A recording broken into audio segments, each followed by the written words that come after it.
Bonjour à tous, c'est Jane Garden, je suis médium énergéticienne et en ce sens, je canalise les messages de votre flamme jumelle, mais pas que, puisque aussi je peux canaliser votre âme également. Vous avez toutes les coordonnées dans la description pour me joindre et me poser des questions si vous souhaitez accéder à cette prestation. Donc n'hésitez pas à aller voir tout ça. Donc ici on a un message d'une runneuse pour cette chaser, un chaser qui a posé 5 questions. Et voici les réponses de la runneuse. Donc la première question c'était dans la matière actuellement. D'ailleurs je vous remercie toutes les deux, je les remercie toutes les deux pour avoir accepté de diffuser ce message qui peut aider d'autres personnes qui sont en parcours de flamme jumelle.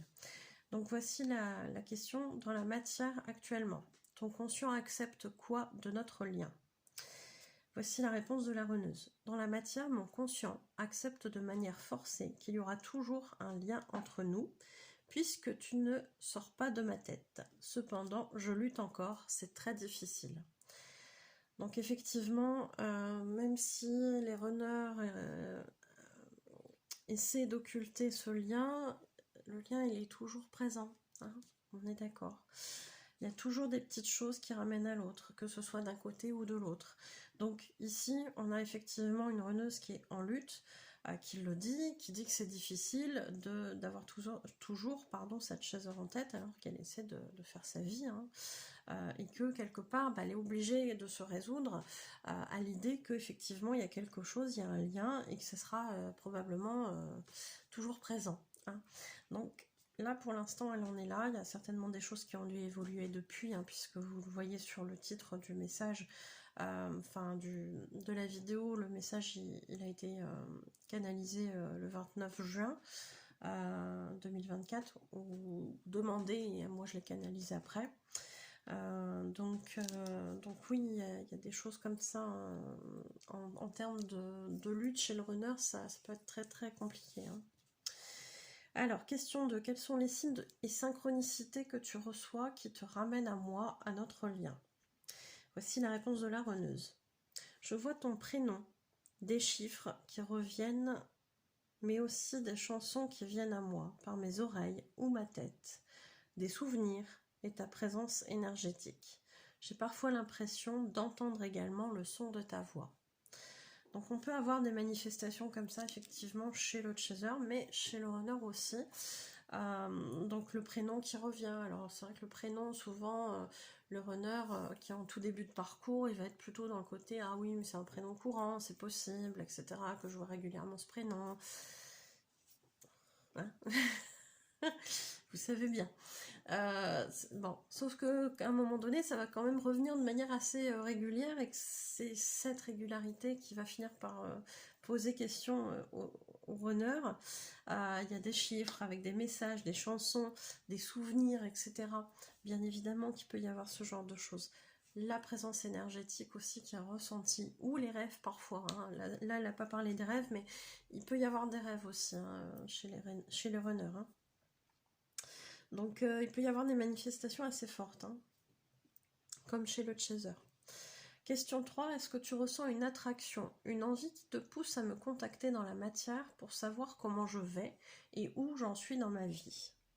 Voici la réponse de la runneuse. Il m'arrive parfois de me demander comment tu vas et comment tu évolues. C'est mon âme qui me souffle ses pensées vis-à-vis de toi. Parfois j'aimerais que tu reprennes contact, car cela me faciliterait les choses. Voyons, Mais au niveau de l'âme, je sais que je dois sortir de ma zone de confort, que je ne dois plus emprunter le chemin de la facilité. Donc, ne le fais pas. Donc, c'est vrai que l'âme du runner, de temps en temps, elle va essayer de prendre un petit peu le dessus. Ce qui est très compliqué pour une âme de runner, parce que souvent, les runners, ils ont un faux self assez costaud. Je ne dis pas que ça peut pas être le cas chez les chasers, parce qu'on peut avoir des chasers aussi très têtus, etc. Donc, voilà, mais on a effectivement ce côté de l'âme qui de temps en temps vient souffler, murmurer à l'oreille non pas des chevaux, mais des runners, des petites choses comme ça. Ah, ce serait bien que ceci, que cela. Ah, il te manque ton chaser. Bon, bien évidemment, on va pas parler en termes de chaser, mais on va rappeler à la personne, voilà, que cette personne-là existe. Hein. Ah, ce serait bien voilà, de savoir comment elle va, gna gna gna.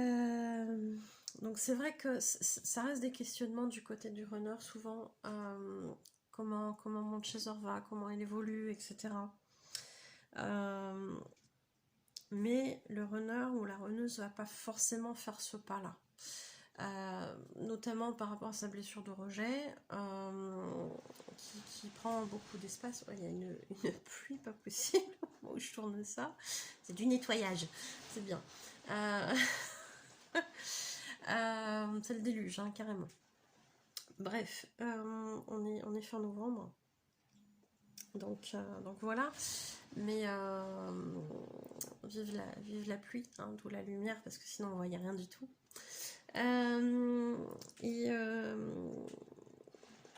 Et effectivement, on va avoir chez le runner beaucoup d'interrogations sur comment va son chaser, etc.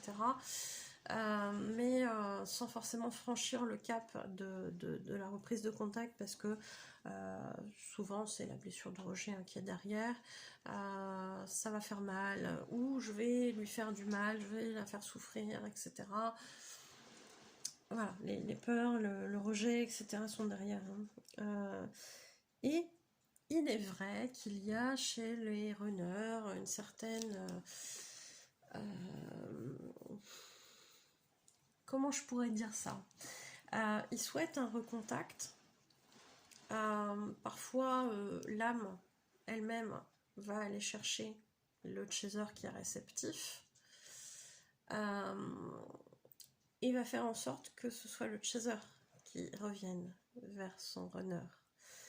Comme ça décharge toute responsabilité du runner. C'est-à-dire que, comme c'est mon chaser qui est revenu, c'est pas moi qui étais au contact. C'est pas moi qui l'ai demandé. Donc j'ai pas la responsabilité de ça. Il y a une proportion comme ça chez les runners. Ça me faciliterait les choses si c'était mon chaser qui revenait. Bah oui, parce que si c'est le runner qui revient vers son chaser, ça veut dire qu'il revient pour quelque chose. On ne sait pas quoi derrière, mais ça vient de lui. Donc si ça se passe pas bien, si c'est le chaser qui a fait la demande, c'est toi qui as demandé. C'est des choses à travailler, hein, chez les runners. Hein. Et c'est vrai qu'il y a quand même cette tendance-là chez beaucoup de runners, de choisir effectivement le chemin de la facilité. D'attendre que ce soit l'autre qui recontacte, même si l'envie elle est très profonde, elle est très présente. Tant qu'il y a encore des blessures, de toute façon c'est un peu compliqué, parce que ça va engendrer des allers-retours. Le vrai retour quand il y a une réunion, c'est vraiment quand le runner il a épuré ses peurs, sa blessure de rejet, etc. Et que là il se dit, de toute façon, peu importe ce qu'il se passe, moi j'ai besoin d'aller vers mon chaser et j'y vais. Si mon chaser il est ok, il est ok. Si mon chaser il est pas ok, au moins j'aurais fait le truc, mais je suis plus paralysée par la peur. Et ça va arriver vraiment dans les parcours où il y a cette fameuse réunion. Tout à fait. Donc, cette âme en question conseille au chaser effectivement de ne pas contacter son runner, parce que c'est le chemin de la facilité et que lui il a besoin de sortir de sa zone de confort. Donc ça peut arriver effectivement qu'on ait des messages comme ça, où l'âme en question dit « Ah non, me contacte pas, parce que sinon moi je vais pas me bouger les fesses. Je vais pas sortir de ma zone de confort. Donc non, tu le fais pas. J'aimerais bien, mais tu le fais pas. Ça plairait à mon ego, mais tu le fais pas. » Bon, tu aurais compris l'idée. Question 4. Que c'est ta compagne sur moi, sur nous? Donc ici, voici la réponse de la runneuse. Elle sent énergétiquement que tu prends une place particulière dans mon cœur et dans mes pensées. Il faut se rappeler que les tierces, effectivement, sentent la flamme jumelle de l'autre. Donc, qu'il y ait contact ou pas contact dans la matière, la tierce sent qu'il y a quelque chose, sans savoir vraiment l'expliquer. Pour peu que le runner ait parlé de son chaser à la tierce, pour peu qu'elle se soit croisée, etc., là, il va y avoir... hein, je sens un truc pas clair.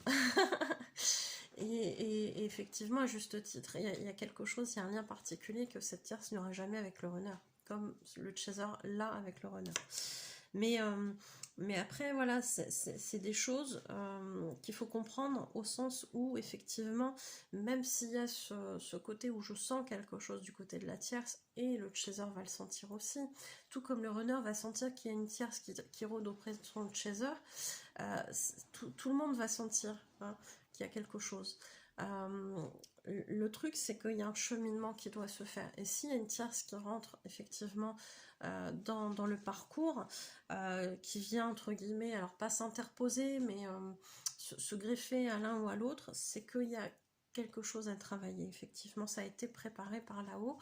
Et je rappelle que la tierce qui participe à ces choses-là, derrière, elle a quelque chose de beau aussi. Parce qu'elle aura fait travailler soit le runner, soit le chaser dans ses mauvais côtés. Donc ça ne sera pas forcément une partie de plaisir. Mais dans la matière, je lui ai très peu parlé de toi. J'ai survolé des choses, elle n'a pas à rentrer dans notre histoire. Tu es mon jardin secret. Je souhaite te préserver et nous préserver. Effectivement, un runner qui va parler, un runner ou une runneuse qui va parler de son chaser à sa tierce, on va pas rentrer dans forcément tous les détails non plus, parce qu'il est bien conscient que il peut aller vers des problèmes, puisque la tierce va sentir qu'il y a quelque chose. Donc oui, ça peut être délicat. Ça peut être délicat et donc on va survoler le truc. On va en parler peut-être que si on est obligé. Vous voyez un peu le genre de choses. Le fait qu'elle dise elle n'a pas rentré dans notre histoire, c'est mon jardin secret, je souhaite te préserver, c'est des mots typiques effectivement de runner. Je souhaite préserver mon chaser de ces choses-là. Je ne souhaite pas qu'elle vienne entacher un petit peu ces choses-là. C'est mon jardin secret. Ça, c'est très typique des runners aussi. Je veux garder une partie un peu pour moi. Et souvent, effectivement, il y a un côté très fantasmé chez le runner dans la relation avec son chaser. Et parfois, il va même préférer rester dans le fantasme plutôt que de vivre dans la réalité. Parce que le fantasme, il en fait ce qu'il veut. Il n'est pas obligé d'affronter les blessures, il peut imaginer que tout est beau, tout est rose, que tout se passe bien, magnifiquement.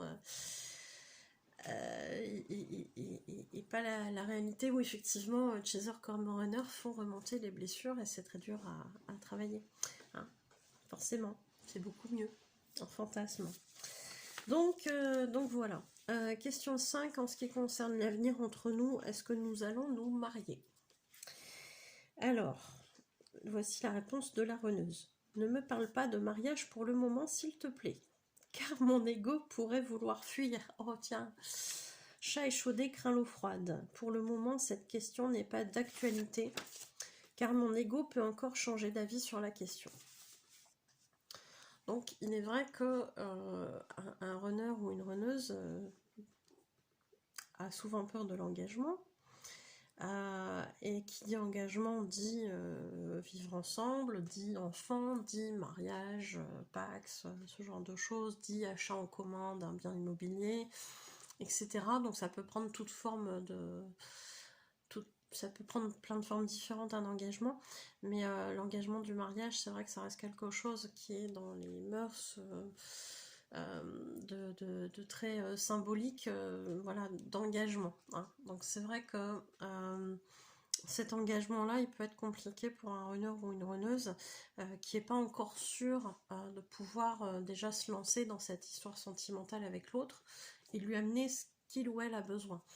Donc, imaginez en plus un mariage dans ces conditions-là, c'est vrai que c'est prendre le risque de faire fuir le runner ou la runneuse.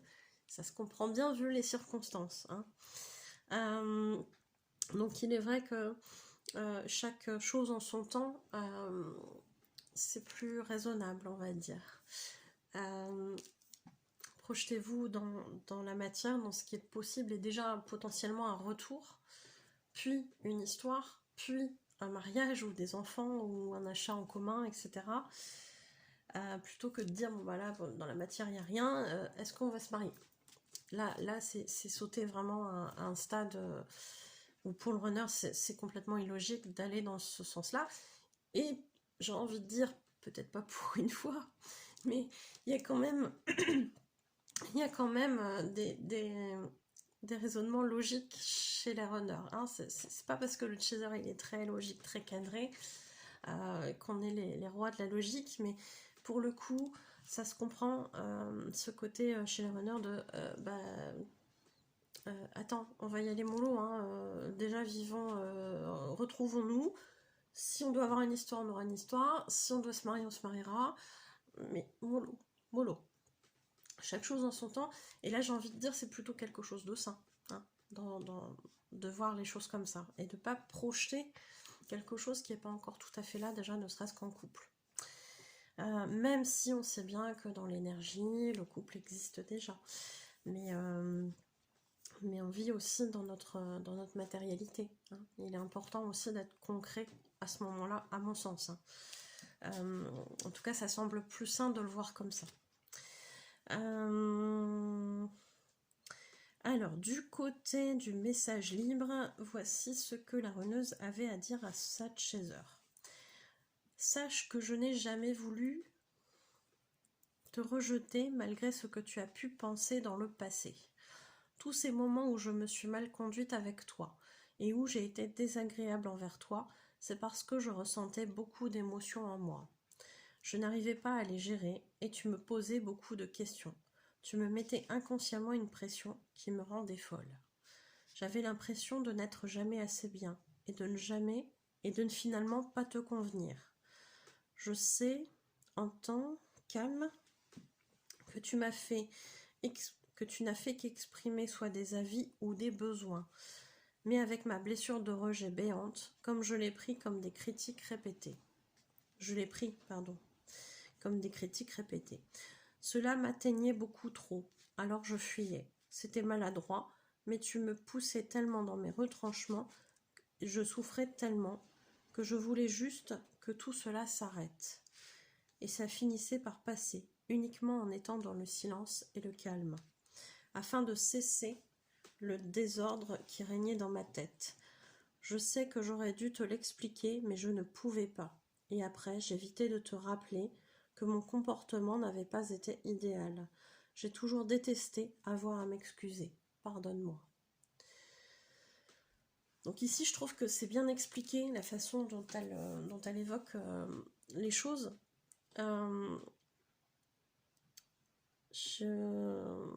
Je trouve qu'en tant que chaser, on n'a pas forcément la même vision des choses qu'un runner. C'est vrai qu'on est très différents dans nos façons de penser, de voir les choses, etc. Et ici, elle évoque effectivement que les questionnements du chaser, qui n'est pas encore guéri, c'est vraiment une souffrance, hein, c'est vraiment une pression que ressent le runner. Alors, le chaser, il a ses dysfonctionnements qui font qu'il a besoin de se sentir en sécurité, qu'il va questionner beaucoup, etc. Ou qu'il va avoir beaucoup besoin de comprendre certaines choses, etc. Et le runner, il n'est pas du tout là-dedans, beaucoup plus dans le ressenti, etc. Mais pas forcément en capacité de savoir ce qu'il ressent. Donc, s'il n'est pas en capacité déjà lui-même de savoir ce qu'il ressent, comment voulez-vous qu'il l'explique à son chaser? Et c'est ce qui se passe quand le runner il est en saturation émotionnelle. Le runner il va déjà être quelqu'un souvent de très sensible, peut-être même plus empathique que le chaser, ou ressentir plus fortement que le chaser ces choses-là. Il va avoir tendance à englober, et pas et à pas savoir rejeter, pas savoir gérer ces émotions-là. Donc il va avoir ses propres émotions, il va avoir peut-être les émotions du chaser qu'il va récupérer, des voisins, des gens qui passent, etc. Il va plus savoir qu'est-ce que c'est, de qui, à qui ça appartient, est-ce que c'est les miennes, est-ce que c'est celle du voisin, est-ce que c'est celle de mon chaser, qu'est-ce que c'est, est-ce que c'est de la colère, de la tristesse, est-ce que c'est de la joie, Et en fait, il y a une saturation, c'est comme un ordinateur en fait où vous avez ouvert plusieurs onglets, à un moment donné, il n'y a plus rien qui répond. Et ben, le runner, il se trouve là-dedans, et c'est la panique. Qu'est-ce que je fais? Je suis pas en capacité de répondre, je sais pas, l'autre il attend que je fonctionne bien, que je lui réponde, nanana. Et c'est, pour l'avoir vécu, très perturbant. Et c'est d'autant plus perturbant quand vous êtes un chaser qui commence à ressentir ça, parce que vous vous dites, oulala, ça vient de quoi? C'est quelque chose qui m'est jamais arrivé, ce truc-là. Donc, le runner qui est en saturation émotionnelle, il n'est pas en capacité de vous dire ce qui se passe. Mais vraiment. Parce qu'il ne le sait déjà pas lui-même. Il est en train de bugger, il ne sait pas ce qui se passe. Il est incapable. Donc forcément que ce qui va être la solution pour éviter d'être encore plus dans la saturation, c'est de s'éloigner. Et vraiment, pour le runner, c'est pris comme vraiment, je mets ma peau, je sauve ma peau, quoi.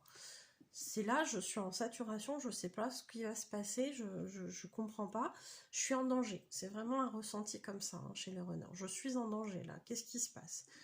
Je comprends pas, donc je me mets en sécurité, je fuis, je me mets au calme, dans le silence, pour essayer de voir un petit peu ce qui se passe. Et après un certain temps, alors qui peut être très différent en fonction des runners en question, et de l'avancée aussi du parcours à mon sens, dans ces guérisons, et bien une fois qu'il aura fait le point, il peut revenir comme ça, l'air de rien. Salut, comment ça va? Gna gna gna. Ben oui, mais non. Le chaser, il va dire, mais attends, on est là, on discute, d'un seul coup tu te barres, j'ai pas d'explication sur ce qui s'est passé, et toi tu reviens là comme une fleur, quoi. Enfin, donc c'est vrai que c'est compliqué pour un chaser qui ne comprend pas ce qui se passe. Le chaser ne vit pas ce genre de choses. Donc il va le vivre quand il va expérimenter ces choses-là à un certain degré du parcours pour comprendre ce qu'a vécu l'autre. Et le runner fera pareil à un certain moment du parcours. Et effectivement, en revenant, le runner il prend le risque de se confronter à son chaser qui va dire alors, bah vas-y, explique. Qu'est-ce qui s'est passé? Ah, je suis pas contente là, tu reviens là comme une fleur, mais tu crois quoi? Donc ça c'est les égos de début de parcours aussi, ou alors parfois le chaser il dit rien parce qu'il a peur de perdre l'autre. Et le runner parfois ne revient pas tout de suite non plus parce que il se dit bah là si je reviens là on va me poser des questions, donc je reviens pas tout de suite, je vais attendre que ça se tasse, comme ça sera oublié. Tiens, tu peux le mettre bien profond dans l'œil, ça marchera pas. Non, c'est pas comme ça que ça marche. Un chaser n'oublie jamais. Un chaser n'oublie jamais. Mais c'est pour ça qu'après, il y a vraiment cette phase de switch où l'un et l'autre vont expérimenter des choses qu'a pu vivre l'autre. Peut-être pas de la même façon, peut-être pas de manière aussi intense, mais on va se mettre à la place de l'autre, on va être mis dans une position comme l'autre. Et c'est là qu'on va sentir ce que l'autre a pu ressentir potentiellement. Donc c'est là où on peut se comprendre par la suite. Mais effectivement, elle le dit, j'aurais dû t'expliquer. Mais à ce moment-là, elle ne pouvait pas. Elle était littéralement dans l'incapacité de le faire. Et après, revenir en s'excusant, bah c'est pas son truc. Et puis c'est reconnaître qu'on est en faute, alors que c'était pas forcément pris comme ça du côté du runner, etc. etc. Donc c'est vrai que ça peut être compliqué. Et c'est ces comportements-là qui amènent beaucoup aussi de malentendus. Donc le runner, plus tard, quand il aura appris à gérer un petit peu ces choses-là, quand il aura fait un petit peu d'introspection, il va être en capacité de dire à son chaser, attends parce que là c'est en train de monter, je vais avoir besoin d'un peu de temps, laisse-moi ce temps-là, après je reviens et on voit. Chose qui ne sera pas possible au début. Et du côté du chaser, qui lui aime bien comprendre, savoir, etc., tout de suite maintenant, voilà, on se reconnaît bien.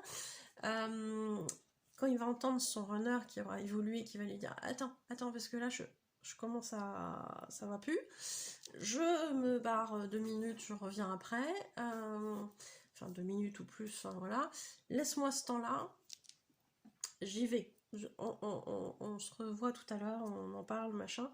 Là, le chaser, plutôt que d'insister comme il l'aurait fait dans le passé, va dire à son runner ok, je comprends qu'il se passe un truc, je comprends que tu fuis pas le truc, juste que tu as besoin de gérer ton truc là maintenant parce que c'est ça l'urgence pour toi. Je peux prendre cette patience-là que j'ai acquérie au fur et à mesure du parcours. Hein. On la travaille bien, la patience, hein, quand on est chaser. On a beaucoup d'occasions de la travailler. Ok, je comprends qu'il se passe un truc. Je comprends que là tout de suite tu peux pas m'expliquer davantage. Je suis dans la compréhension de ça. Je te laisse ce temps-là. Tu reviens quand tu as compris. Fais tes trucs. Je comprends que tu me laisses pas comme ça en plan. Que tu reviens après, qu'on en parle après. Là, le chaser, il sera beaucoup plus dans l'accueil que effectivement parce qu'il aura compris que l'autre a besoin de temps, qu'il est en saturation émotionnelle et qu'il a besoin de gérer ça sur l'instant. Donc, ça sera beaucoup plus facile dans ces conditions-là, quand il y aura les deux qui auront suffisamment travaillé pour en arriver à ce stade-là, d'effectivement d'apaiser les égos et d'avoir une relation beaucoup plus apaisée, beaucoup plus saine aussi en termes de communication. Parce qu'un silence fait par un runner comme ça d'un coup, un chaser il comprend pas, et effectivement c'est pas super sain. De même que le chaser qui comprend pas, qui va essayer d'avoir des explications et qui va insister, bah c'est pas ça non plus. Donc on va être là-dedans et on va dire ok, je comprends, tu reviens après, machin, etc. Et là, il y a la possibilité effectivement de discuter de ce qui s'est passé au calme, de comprendre l'un et l'autre, etc. En tout cas, les façons de gérer pour l'un et pour l'autre. Et c'est ça qui se passe souvent dans la réunion. Par la suite, il y a cette communication-là qui est importante, qui se fait, littéralement. Hein. Donc, ça, c'est chouette. En tout cas, j'espère que ça vous aura aidé. Je vous remercie pour votre écoute et je vous souhaite une belle journée ou une belle soirée. Je vous dis à bientôt. Prenez soin de vous.